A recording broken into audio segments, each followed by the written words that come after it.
પરીક્ષિત રાજાએ સુખદેવજીને પૂછ્યું, હે મહાયોગ સંપન્ન મુનીશ્વર, મેં સાંભળ્યું છે કે યાદવ શ્રેષ્ઠ અનિરુદ્ધજીએ બાણાસુરની પુત્રી ઉષા સાથે લગ્ન કર્યા હતા અને આ પ્રસંગમાં ભગવાન શ્રી કૃષ્ણ અને શંકરજીનું ભારે યુદ્ધ થયું હતું.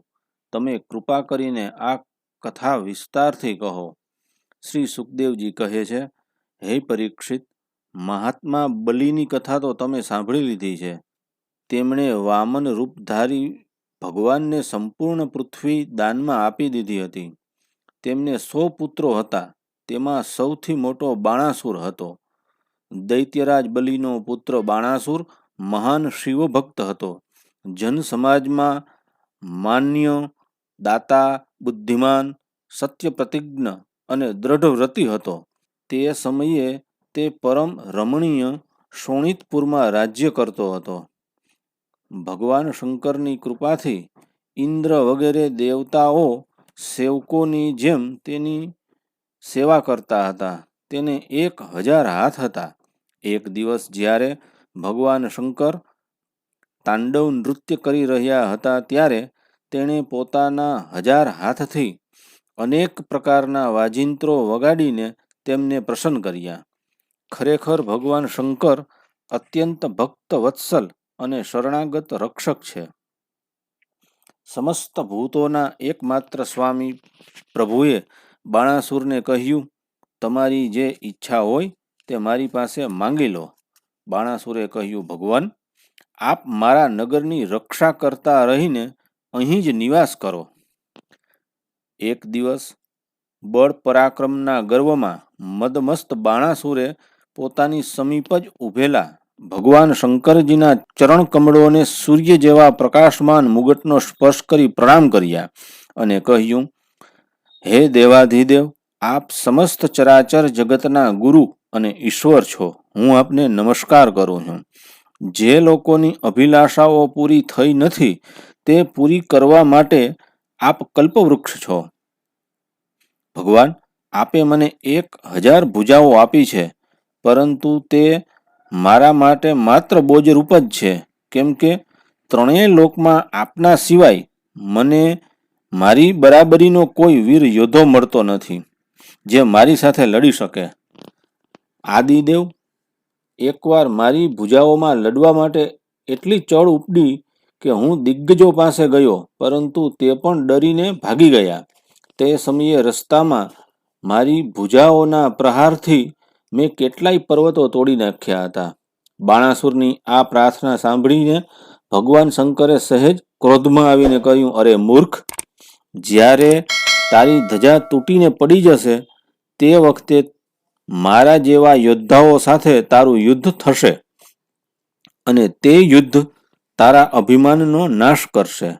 સુખદેવજી કહે છે કે હે પરીક્ષિત, બાણાસુરની બુદ્ધિ એટલી દુષ્ટ થઈ ગઈ હતી કે ભગવાન શંકરની વાત સાંભળીને તેને આનંદ થયો અને તે પોતાને ઘેર આવ્યો. હવે તે મૂર્ખ ભગવાન શંકરજીના જણાવ્યા પ્રમાણેના યુદ્ધની પ્રતીક્ષા કરવા લાગ્યો, જે યુદ્ધ તેના બળ પરાક્રમનો નાશ કરનારું હતું. સુખદેવજી કહે છે, હે પરીક્ષિત, બાણાસુરની એક કન્યા હતી. તેનું નામ ઉષા હતું. હજી તે કુંવારી હતી ત્યારે સ્વપ્નમાં તેણીએ પરમ સુંદર અનિરુદ્ધજી સાથે પોતાનો સમાગમ થઈ રહ્યો છે એવું જોયું.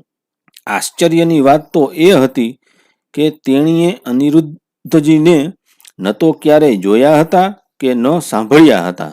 સ્વપ્નમાં જ તેમને જોઈને તે બોલી ઉઠી, પ્રાણ પ્યારા, તમે ક્યાં છો? અને તેની નિંદ્રા ખુલી ગઈ. તેણે અત્યંત વિહ્વળતા સાથે ઉઠીને જોયું કે હું તો કેટલીય સખીઓની મધ્યમાં છું. ત્યારે તે શરમાઈ ગઈ. સુખદેવજી કહે છે, હે પરીક્ષિત, બાણાસુરના મંત્રીનું નામ હતું કુંભાંડ. તેની એક કન્યા હતી જેનું નામ ચિત્રલેખા હતું.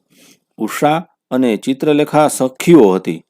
ચિત્રલેખાએ ઉષાને આશ્ચર્ય પામતા પૂછ્યું, સુંદરી, હું જાણું છું કે હજુ સુધી તારું પાણીગ્રહણ કોઈ સાથે થયું નથી, છતાં તું કોને શોધી રહી છે અને તારી અભિલાષા શું છે? એટલે ઉષાએ કહ્યું, સખી, મેં સ્વપ્નમાં એક અતિ સુંદર નવયુવકને જોયો છે. તેના શરીરનો વર્ણ શ્યામ જેવો છે, નેત્ર કમળપત્ર જેવા છે, શરીર પર પીળું પીતાંબર પહેર્યું છે, લાંબી ભુજાઓ છે અને તે સ્ત્રીઓનું ચિત્ત ચોરનારો છે. તેણે પહેલા તો તેનું મધુર અધરામૃત મને પીવડાવ્યું, પરંતુ હું તેને ધરાઈને પી શકી જ ન હતી. ત્યાં તો તે મને દુઃખના દરિયામાં નાખી ને જાણે ક્યાં ચાલ્યો ગયો. હું તલસતી જ રહી ગઈ. હે સખી, હું મારા તે પ્રાણ વલ્લભને શોધી રહી છું. ચિત્રલેખાએ કહ્યું, સખી, જો તારો ચિત્તચોર ત્રિલોકમાં ક્યાંય પણ હશે અને તેને તું ઓળખી શકે તો તારી વિરહ વ્યથા હું જરૂર શાંત કરી દઈશ. હું ચિત્રો બનાવું છું. તું તારા પ્રાણવલ્લભને ઓળખી ને કહી દે, પછી તેને હું ગમે ત્યાંથી અવશ્ય લાવી આપીશ. આમ કહીને ચિત્રલેખાએ દેવો, ગંધર્વો, સિદ્ધો, ચારણો, સર્પો, દૈત્યો, વિદ્યાધરો, યક્ષો તથા મનુષ્યોના ચિત્રો બનાવ્યા. મનુષ્યોમાં તેણે વૃષ્ણિકુલના વાસુદેવજીના પિતા શુર, સ્વયં વાસુદેવજી, બલરામજી અને ભગવાન શ્રી કૃષ્ણ વગેરેના ચિત્રો બનાવ્યા. પ્રદ્યુમનજીનું ચિત્ર જોતા જ ઉષા શરમાઈ ગઈ. સુખદેવજી કહે છે કે હે પરીક્ષિત, જ્યારે તેણે અનિરુદ્ધજીનું ચિત્ર જોયું ત્યારે તો શરમથી તેનું માથું નીચું થઈ ગયું. પછી મંદ મંદ હસીને બોલી, મારા તે પ્રાણવલ્લભ આ જ છે. હે પરીક્ષિત, ચિત્રલેખા યોગીની હતી. તે જાણી ગઈ કે આ ભગવાન શ્રી કૃષ્ણના પૌત્ર છે. હવે તે આકાશ માર્ગે રાત્રિના સમયે જ ભગવાન શ્રી કૃષ્ણ દ્વારા સુરક્ષિત દ્વારકાપુરીમાં પહોંચી. ત્યાં અનિરુદ્ધજી સુંદર પલંગમાં સૂઈ રહ્યા હતા. ચિત્રલેખા યોગ સિદ્ધિના પ્રભાવથી તેમને ઉપાડીને શોણિતપુર લઈ આવી અને પોતાની સખી ઉષાને તેના પ્રિયતમના દર્શન કરાવ્યા. પોતાના પરમ સુંદર પ્રાણવલ્લભને પ્રાપ્ત કરીને આનંદના અતિરેકથી તેનું મુખકમળ પ્રફુલ્લિત થઈ ગયું અને તે અનિરુદ્ધજીની સાથે પોતાના મહેલમાં વિહાર કરવા લાગી. હે પરીક્ષિત, ઉષાનું અંતઃપુર એવું સુરક્ષિત હતું કે તેના તરફ કોઈ પુરુષ જોઈ પણ ન શકે. ઉષાનો પ્રેમ ઉત્તરોત્તર વધી રહ્યો હતો. તે કિંમતી વસ્ત્રો, પુષ્પોના હાર, અત્તર, ધૂપ, દીપ, આસન વગેરે સામગ્રીઓથી સુમધુર પેય પદાર્થો એટલે દૂધ, શરબત વગેરે, ભોજ્ય ચાવીને ખાવાના પદાર્થો અને ભક્ષ્ય એટલે ગળી જવા યોગ્ય પદાર્થો તથા મનોહર વાણી અને સેવા શુશ્રૂષાથી અનિરુદ્ધનું બહુ સન્માન કરતી. ઉષાએ પોતાના પ્રેમ વડે અનિરુદ્ધના મનને પોતાને વશ કરી લીધું. અનિરુદ્ધજીએ છુપાયેલા રહીને પોતાની જાતને પણ વિસારી દીધી. તેમને એ વાતની પણ ખબર ન પડી કે મને અહીં આવીએ કેટલા દિવસ વીતી ગયા. સુખદેવજી કહે છે કે હે પરીક્ષિત, યદુકુમાર અનિરુદ્ધના સહવાસથી ઉષાનું કૌમાર્ય નષ્ટ થઈ ગયું હતું. તેના શરીર પર એવા ચિહ્નો દેખાવા લાગ્યા જે સ્પષ્ટ કહી રહ્યા હતા અને જે કોઈ રીતે છુપાવી શકાય તેમ ન હતા. ઉષાની પ્રસન્નતા પણ બહુ વધી ગઈ. તેના દ્વારપાલોએ જાણી લીધું કે ઉષાનો કોઈને કોઈ પુરુષ સાથે સંબંધ અવશ્ય થઈ ગયો છે. તેમણે જઈને બાણાસુરને કહ્યું, હે રાજન, અમે લોકો તમારી અવિવાહિત રાજકુમારીના જેવા રંગઢંગ જોઈએ છીએ તે તમારા કુળમાં કલંક લગાડનારા છે. હે પ્રભુ, એમાં કોઈ શંકા નથી કે અમે લોકો નિરંતર રાત દિવસ તે મહેલની ચોકી કરીએ છીએ. આપની કન્યાને બહારથી મનુષ્યો કોઈ પણ જોઈ શકે તેમ નથી. તેમ છતાં તે કલંકિત કઈ રીતે થઈ તેનું કારણ મને સમજાતું નથી. સુખદેવજી કહે છે કે હે પરીક્ષિત, ચોકીદારો પાસેથી એવા સમાચાર જાણીને કન્યાનું ચરિત્ર દૂષિત થઈ ગયું છે એવું જ્યારે જાણ્યું ત્યારે બાણાસુરના અંતરમાં ભારે પીડા થઈ. તે તુરંત ઉષાના મહેલમાં પહોંચી ગયો અને જોયું કે અનિરુદ્ધજી ત્યાં બેઠેલા છે. પ્રિય પરીક્ષિત, અનિરુદ્ધજી સ્વયં કામાવતાર પ્રદ્યુમનજીના પુત્ર છે. ત્રિભુવનમાં તેમના જેવું સુંદર કોઈ નથી. શ્યામ સુંદર શરીર અને તેના પર લહેરાતું પીતાંબર, કમળની પાંખડીઓ જેવા વિશાળ અને કોમળ નેત્રો, લાંબી લાંબી ભુજાઓ, કપોલ પર વાંકડિયા કેશની લટો અને ઉજ્જવળ કુંડળો, હોઠ પર મંદ હાસ્ય અને પ્રેમભરી દ્રષ્ટિથી તેમની શોભા અવર્ણનીય હતી. અનિરુદ્ધજી તે વખતે બધી રીતે સજી ધજીને બેઠેલી પ્રીતમા ઉષાની સાથે રમત રમી રહ્યા હતા. અનિરુદ્ધજીના ગળામાં મલ્લિકાના સુંદર પુષ્પનો હાર શોભી રહ્યો હતો અને તે હારમાં ઉષાનો અંગ સંપર્ક થવાથી તેના વક્ષસ્થળનું કેસર લાગેલું હતું. તેને ઉષાની સામે બેઠેલો જોઈને બાણાસુરને આશ્ચર્ય થયું.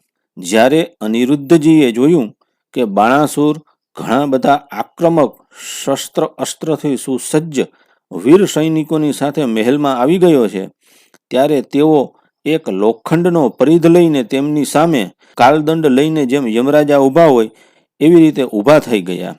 બાણાસુરની સાથે આવેલા સૈનિકો તેમને પકડવા માટે જેમ જેમ તેમની તરફ જતા તેમ તેમ તેઓ તેમને પ્રહાર કરીને પાડી દેતા.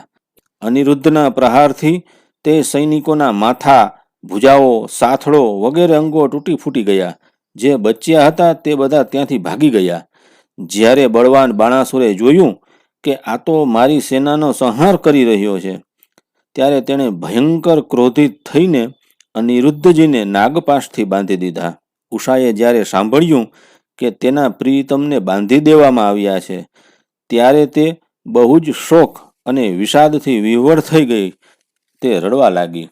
સુખદેવજી કહે છે કે હે પરીક્ષિત, વર્ષા ઋતુના 4 મહિના આમને આમ વીતી ગયા, પરંતુ અનિરુદ્ધજીનો ક્યાંય પતો લાગ્યો નહીં.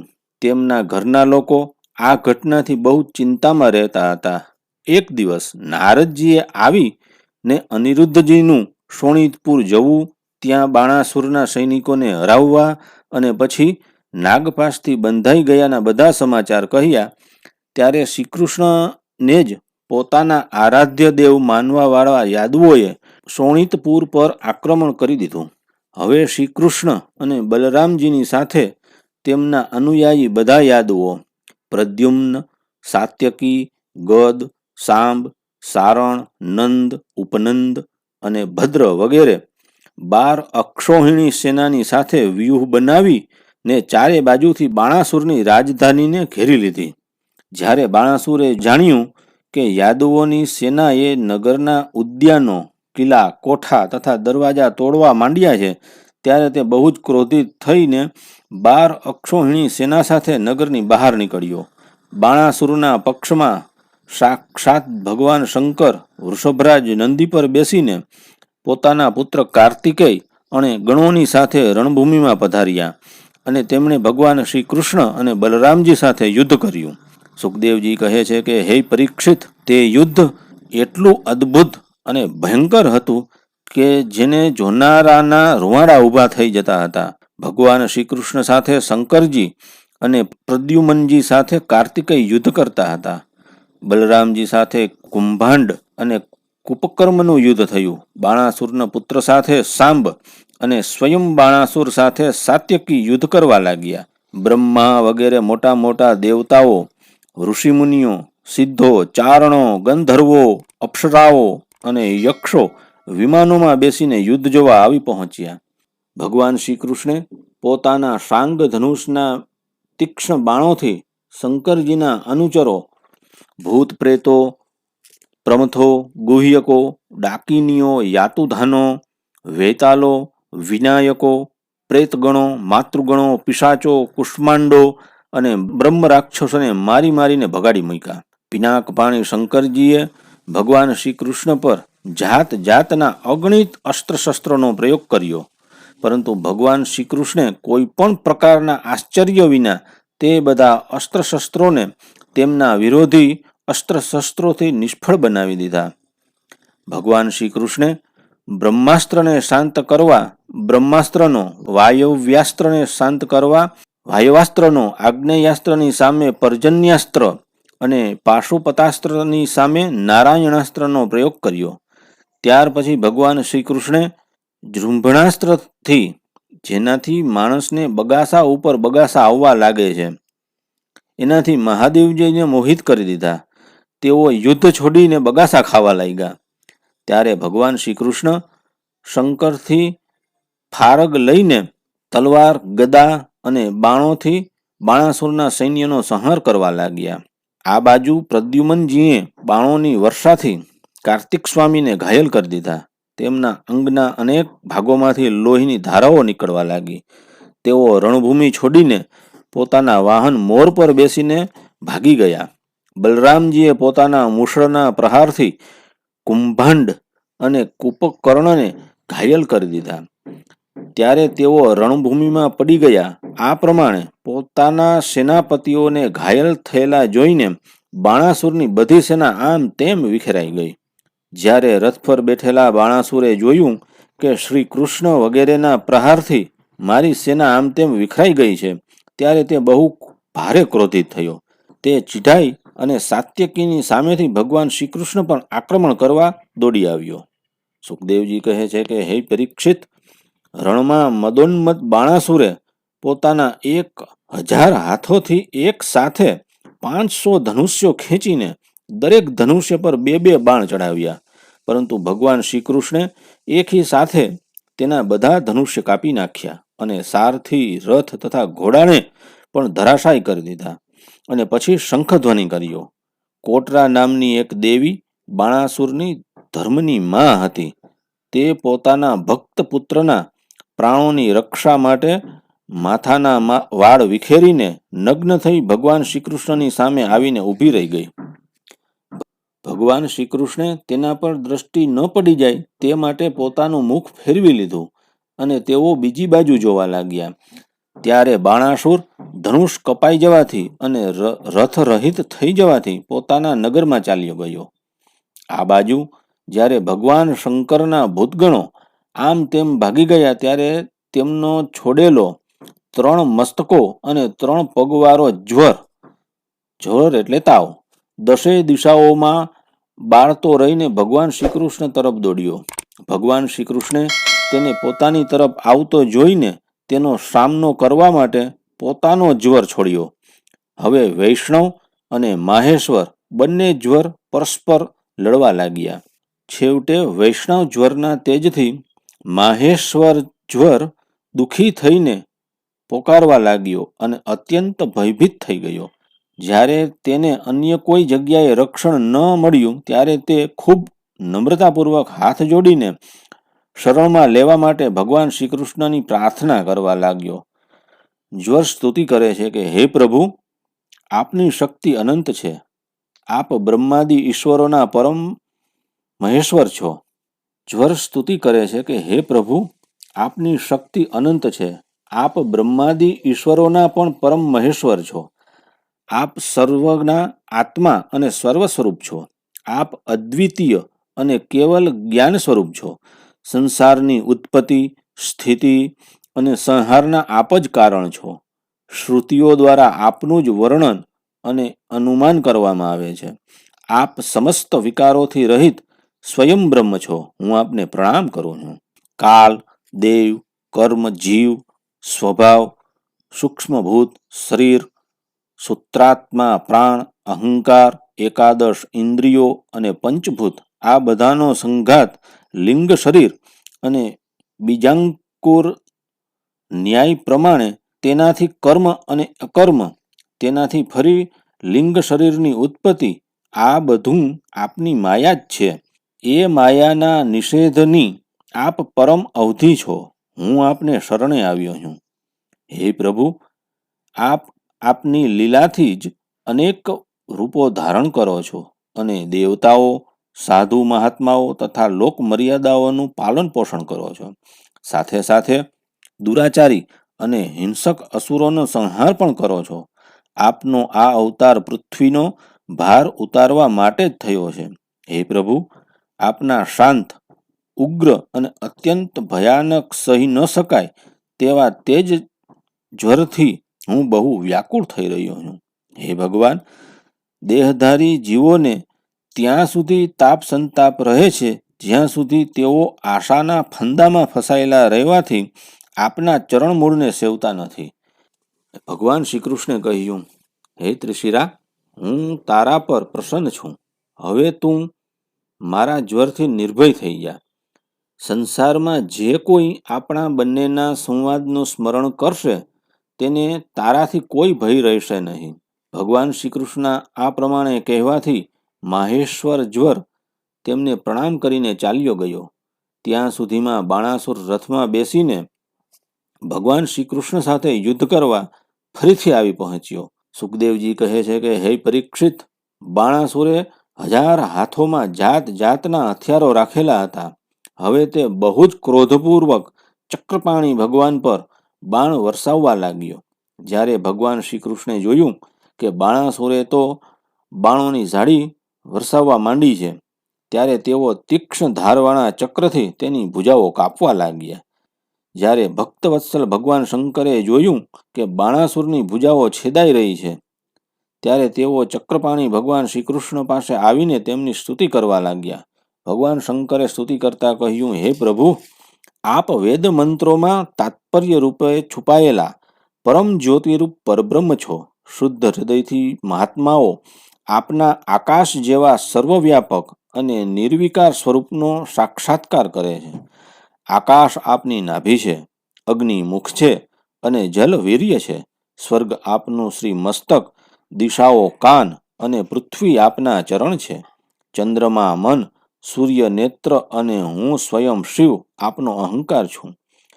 સમુદ્ર આપનું ઉદર અને ઇન્દ્ર ભુજા છે. ધાન્યાદિ ઔષધિઓ આપના રવાડા છે. મેઘ કેશ છે અને બ્રહ્મા આપની બુદ્ધિ છે. પ્રજાપતિ લિંગ છે અને ધર્મ આપનું હૃદય છે. આ પ્રમાણે સમસ્ત લોક અને લોકાંતરોની સાથે જેના શરીરની તુલના કરવામાં આવે છે, તે પરમ પુરુષ આપ છો. અખંડ જ્યોતિ સ્વરૂપ પરમાત્મન આપનો આ અવતાર ધર્મની રક્ષા અને સંસારના અભ્યુદય એટલે કે વૃદ્ધિ માટે થયો છે. અમે બધા પણ આપના પ્રભાવથી પ્રભાવાન્વિત થઈ સાતે ભુવનોનું પાલન કરીએ છીએ. આપ સજાતીય, વિજાતીય અને સ્વગત ભેદથી રહિત છો. એક અને અદ્વિતીય આદિપુરુષ છો. માયાકૃત જાગ્રત, સ્વપ્ન અને સુષુપ્તિ આ ત્રણેય અવસ્થાઓમાં અનુગત અને તેનાથી અતીત તુરીય તત્વો પણ આપ જ છો. આપ સ્વયં પ્રકાશ છો. આપનામાં જ આપની દ્રષ્ટિ છે. કારણ રૂપ અને ઈશ્વર રૂપ પણ આપ જ છો. પરંતુ આપ ત્રણેય ગુણોથી વિભિન્ન વિષમતાઓને પ્રકાશિત કરવા માટે આપની માયાથી દેવતાઓ, પશુ પક્ષી, મનુષ્ય વગેરે શરીરો પ્રમાણે જુદા જુદા રૂપોમાં પ્રતીત થાઓ છો. હે પ્રભુ, સૂર્ય પોતાની છાયા એવા વાદળોથી જ ઢંકાઈ જાય છે અને તે વાદળો તથા વિભિન્ન રૂપોને પ્રકાશિત કરે છે.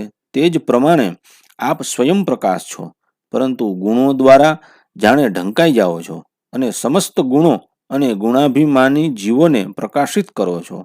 વાસ્તવમાં આપ અનંત છો. હે ભગવાન, આપની માયાથી મોહિત થઈને લોકો પત્ની, પુત્ર, દેહઘર વગેરેમાં આસક્ત થઈ જાય છે અને પછી દુઃખના અપાર સમુદ્રમાં ગોથા ખાય છે. સંસારના મનુષ્યોને આ માનવદેવ આપે અત્યંત કૃપા કરીને આપ્યો છે. જે મનુષ્ય તે પ્રાપ્ત કરીને પણ પોતાની ઇન્દ્રિયોને વશમાં રાખતો નથી અને આપના ચરણ કમળોનો આશ્રય નથી લેતો, તેમનું સેવન નથી કરતો, તેનું જીવન અત્યંત શોચનીય છે અને તે પોતે જ પોતાને ઠગનારો છે. હે પ્રભુ, આપ સમસ્ત પ્રાણીઓના આત્મા, પ્રિયતમ અને ઈશ્વર છો.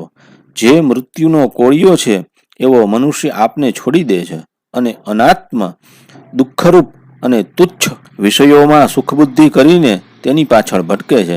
તે કેટલો મૂર્ખ છે કે અમૃત છોડીને વિષપાન કરી રહ્યો છે.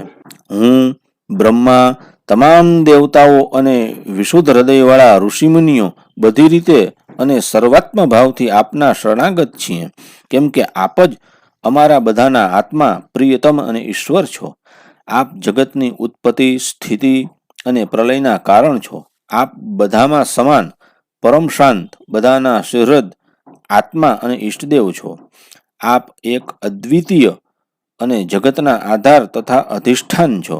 હે પ્રભુ, અમે બધા સંસારથી મુક્ત થવા માટે આપને ભજીએ છીએ.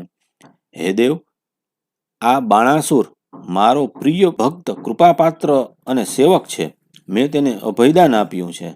મહાદેવજી કહે છે કે હે પ્રભુ, જે રીતે તેના પરદાદા દૈત્યરાજ પ્રહલાદ પર આપે કૃપા કરી હતી, તેવી જ કૃપા આ બાણાસુર પર કરો. એટલે ભગવાન શ્રી કૃષ્ણે કહ્યું, હે ભગવાન, તમારી વાત માનીને જેવું તમે ઈચ્છો છો હું આને નિર્ભય કરી દઉં છું. આપે પહેલા તેના વિશે જેવો નિશ્ચય કર્યો હતો તે પ્રમાણે મેં તેની ભુજાઓ કાપીને તમારા નિર્ણયનું અનુમોદન કર્યું છે. હે મહાદેવજી, હું જાણું છું કે બાણાસુર દૈત્યરાજ બલિનો પુત્ર છે, તેથી હું પણ તેનો વધ કરી શકતો નથી, કેમ કે પ્રહલાદને મેં જ વરદાન આપ્યું છે કે હું તમારા વંશમાં પેદા થનાર કોઈ પણ દૈત્યનો વધ નહીં કરું. આ અસુરનો ગર્વ ઉતારવા માટે જ મેં આની ભુજાઓ છેદી નાખી છે. આની બહુ મોટી સેના પૃથ્વી માટે ભારરૂપ બની ગઈ હતી, તેથી મેં તેનો સંહાર કરી દીધો છે. હવે આની 4 ભુજાઓ બાકી છે જે અજર અમર રહેશે. આ બાણાસુર તમારા પાર્ષદોમાં મુખ્ય હશે. હવે આને કોઈ પણ પ્રકારનો ભય નથી. ભગવાન શ્રી કૃષ્ણ પાસેથી આ પ્રકારનું અભયદાન પ્રાપ્ત કરીને બાણાસુરે તેમની પાસે આવીને ધરતીને સ્પર્શ કરીને માથું ટેકવી પ્રણામ કર્યા અને અનિરુદ્ધજીને પોતાની પુત્રી ઉષા સાથે રથમાં બેસાડીને ભગવાન પાસે લઈ આવ્યો. ત્યાર પછી ભગવાન શ્રી કૃષ્ણે મહાદેવજીની સંમતિથી વસ્ત્રાલંકારથી વિભૂષિત ઉષા અને અનિરુદ્ધને એક અક્ષોહિણી સેના સાથે આગળ કરીને દ્વારકા જવા માટે પ્રસ્થાન કર્યું. અહીં દ્વારકામાં ભગવાન શ્રી કૃષ્ણ વગેરેના શુભાગમનના સમાચાર સાંભળી ધજાઓ અને તોરણોથી નગરને ખૂણો ખૂણો શણગારવામાં આવ્યો. મોટા મોટા માર્ગો અને ચોતરાઓ પર ચંદનના જળથી છંટકાવ કરવામાં આવ્યો હતો. બજારો શણગારવામાં આવ્યા. ઢોલ, નગારા અને શંખના મંગલ ધ્વનિ સાથે ભગવાને દ્વારકામાં પ્રવેશ કર્યો. નગરના નાગરિકો, બંધુવર્ગ અને બ્રાહ્મણોએ આગળ જઈને ખૂબ ધામધૂમથી ભગવાનનું સામયું કર્યું. સુખદેવજી કહે છે કે હે પરીક્ષિત, જે પુરુષ શ્રી શંકરજી સાથે ભગવાન શ્રી કૃષ્ણના યુદ્ધ અને તેમના વિજયની કથાનું પ્રાતઃકાળે ઉઠીને સ્મરણ કરશે તેનો ક્યારેય પરાજય થશે નહીં.